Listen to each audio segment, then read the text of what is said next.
Ano po mananalo?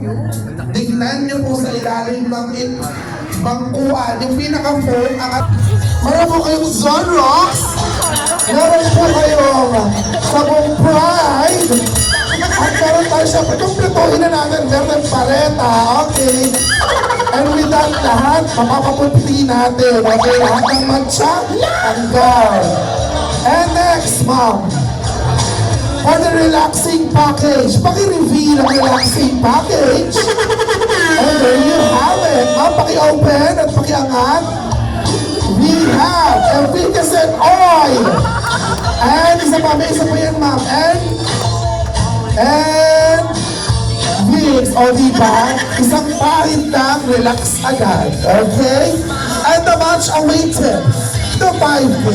Ladies and gentlemen, here is your 5K, the 5 kilos of rice. There you have it, ladies and gentlemen. O, diba, the 5 kilos of rice. Wala po akong pag-iscam na sinabi dyan, ha? 5K, 5 kilos. There you have it. Patuwaan lang talaga. Masarap ang tulog ko ng mamaya.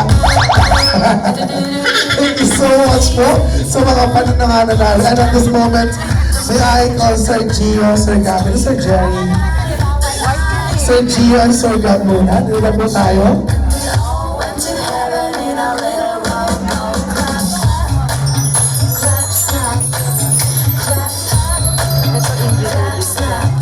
Ang inyo pong message para kay Mommy, Sir Gio. Ito, napakahihiyain itong dalawa na. Silang dalawa muna. Sir, samahan mo na rin si Ma'am. Tabihan mo na rin si Ma'am, sir. Ayan.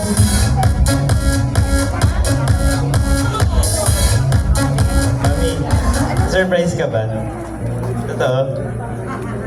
Si Mami yung pinakamahirap na i-surprise sa lahat ng tao talaga. Nahirapan kami i-surprise siya kasi ang bilis niya magkakutob kasi sanay siya magplano ng mga events. Tapos siya lahat nag-aasikaso talaga. Kaya ang hirap niya, ang hirap magsinungaling sa kanya kasi bilang anak din parang ang hirap magsinungaling sa kanya. Ayun lang. Mami, sana nag-enjoy ka sa surprise namin sa'yo. Happy birthday. Love you.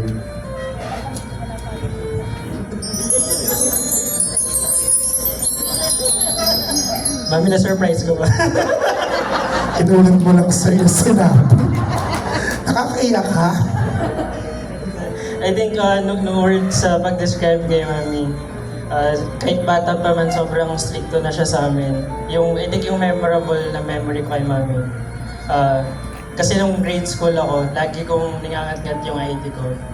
Kasi yung ginawa ni Mami, nilagay niya ng sili. Tapos nung inangat ko, sabi ko kay Mami, ba't ang hanghang? kasi inangangat ko pa rin. Pero ganun si Mami, tough love siya. Pero at the same time, alam niya parang provide pa rin niya yung best para sa'yo. So, I'm always grateful para doon, Mami. Thank you. Sana na-enjoy mo yung day mo. Surprise na. Surprise ka ba? And of course, this is the moment. Sir Jerry, your message. Meron ka pa mensahe para kay Mamayat. Thank you po. Sige po, thank you muna sa mga dumalo. I just want to thank to everyone for coming. For sparing your time and celebrating with us. Kahit na nasa malayo kayo,